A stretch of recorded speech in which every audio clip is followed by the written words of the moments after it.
étudie le cas d'un autre angle, donc de l'angle social. Alors, le sida, le profil, quel est le profil social?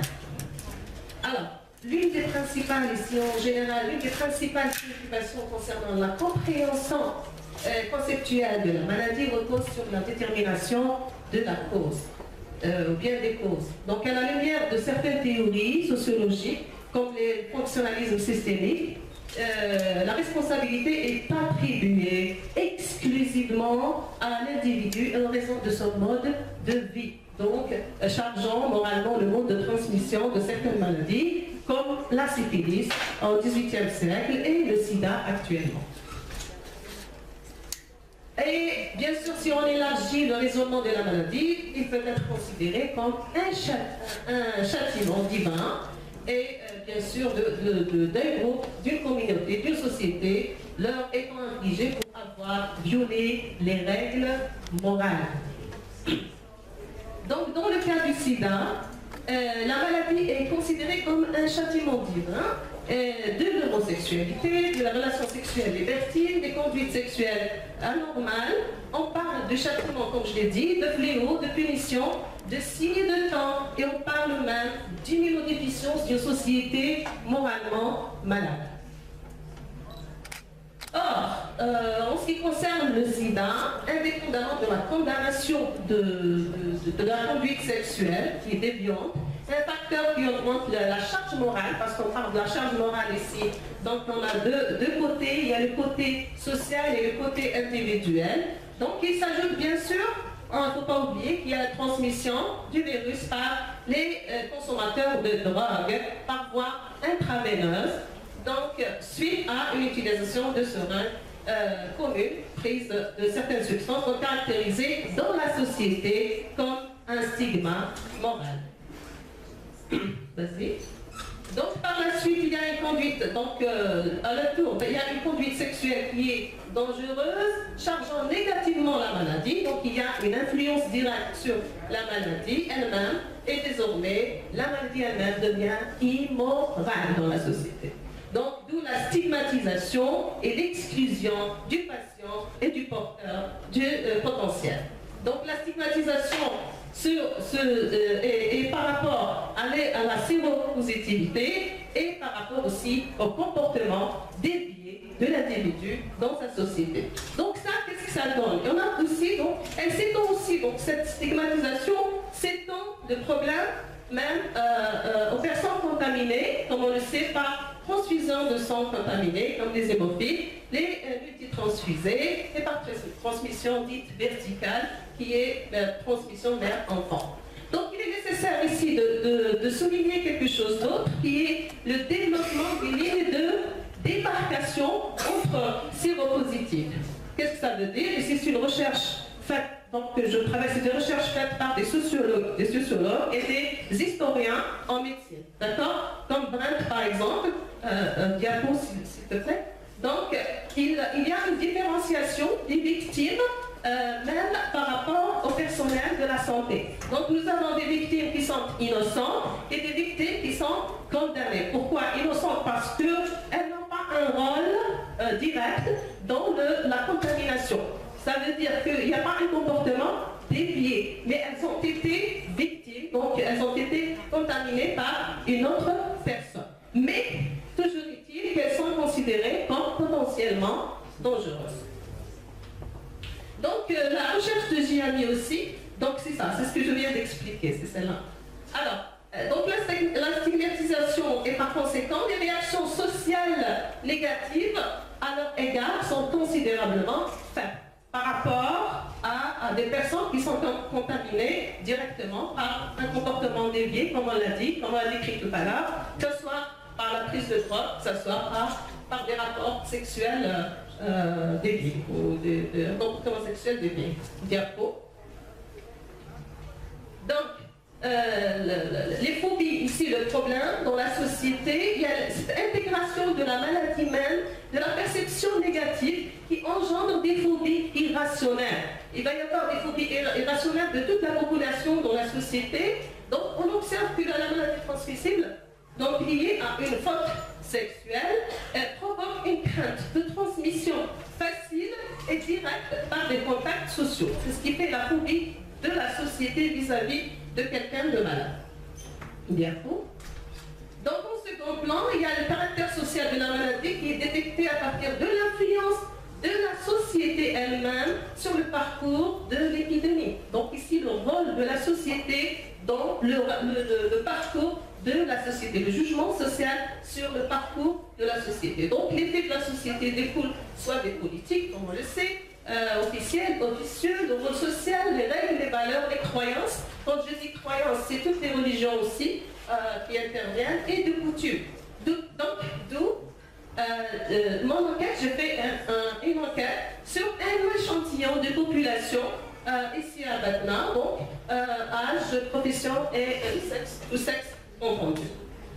Alors, peut-être que l'enquête n'est pas représentative parce que je n'ai pas vraiment eu le temps, je l'ai faite sur 2 jours, mais j'ai essayé de toucher toutes les personnes que j'ai pu.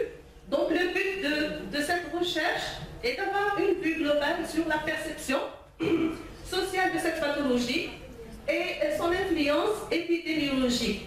Donc c'est une recherche qui a axé sur le statut sociologique attribué aux personnes atteintes de VIH/SIDA. Donc la population citoyenne de différents niveaux sociaux, j'ai eu donc 50 échantillons.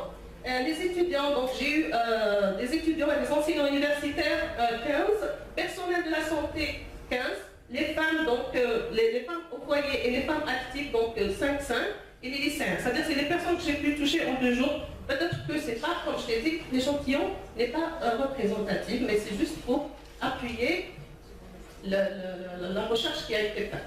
Donc une interview a visé les 5 axes principaux: la définition de la maladie, les modes de contamination, de transmission, la prévention, le traitement et la perception du porteur de la maladie. Alors, les résultats ici, je n'ai pas voulu mettre les tableaux, etc. pour vous ennuyer avec les tableaux et ne pas prendre beaucoup de temps, mais les résultats que j'ai trouvés par rapport à l'échantillon, car pour 25% des interviewés, donc, a donné une définition fausse ou incomplète de la maladie. 50% connaissent les modes de contamination, 40% est au courant des moyens de prévention et 10% seulement prennent une idée sur le traitement. Donc 90% de la population dit que c'est une maladie mortelle avec une petite espérance de vie. Les réponses concernant la perception des interviewés vis-à-vis de la maladie tournent autour donc majoritairement, 95% tournent autour de la responsabilité, donc la responsabilité de la personne malade et le jugement de son comportement. Généralement, c'est des jugements religieux des individus atteints de cette maladie et leur profil d'une personne potentiellement dangereuse pour la société, y compris le personnel de la santé.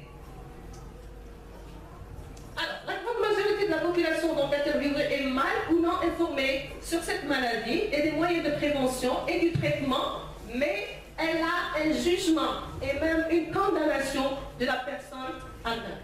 Donc les résultats ici illustrent, à mon avis, la dimension sociale, culturelle et politique et même religieuse de l'épidémie du sida.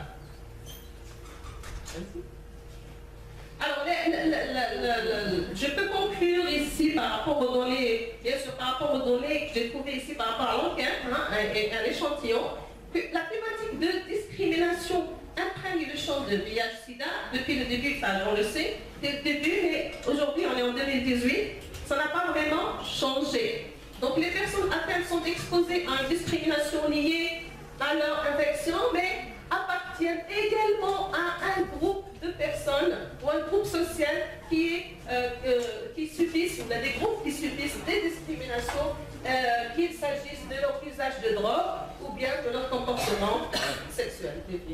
Donc, à partir de cette enquête, les données quantitatives s'inscrivent majoritairement dans les approches psychologiques et individualistes centrées sur le processus de l'étiquetage et sur le stéréotype. Donc les résultats apportent des informations sur les liens entre discrimination et révélation de la séropositivité. Donc ici, quand on parle de dépistage, etc., quand on voit la relation sociale et la relation sociale, ou bien le réflexe social vis-à-vis de cette maladie, ça empêche d'une façon la personne d'aller se faire diagnostiquer. Ça ne facilite pas les choses pour les personnes malades ou les personnes qui ont peur d'être malades et d'aller se faire diagnostiquer ou dépister. Donc ainsi, sur la manière dont l'expérience des discriminations peut retenir sur la santé, retentir sur la santé des personnes concernées, ainsi que l'épidémie du sida. Donc, une perspective de santé, bien sûr, quand on parle, on a un résultat, il faut qu'on donne une certaine suggestion. Donc, pour la perspective de la santé publique, peut identifier les facteurs de risque, donc individuels, et rendre la population attentive à ce qui est bon ou pas. Ça, peut-être qu'on le fait, donc en évitant à chacun de modifier ses comportements. C'est vrai qu'on le fait, mais ça ne réussit pas toujours, parce qu'il y a des gens qui sont informés, mais ils le font quand même. Donc il faut aider déjà par la société, et pourquoi? Parce que ça va au-delà de la connaissance. Parce que si on veut faire le dépistage, si on veut améliorer l'état de santé d'une manière générale, et quand on parle ici de sida, du VIH, c'est pas seulement les connaissances qu'on peut donner à la personne ou à la société, aux individus, etc. Il y a aussi le rôle des dimensions symboliques, culturelles et des choix. Donc pour cela, on encourage les mouvements associatifs, les ONG, etc. Pourquoi? Parce que quand on parle de mouvements associatifs, par exemple, en général, c'est des personnes qui ont vécu le problème et qui militent, donc qui informent et qui savent quand même sensibiliser la population et l'encourager pour un dépistage. Voilà. Donc, je vous remercie.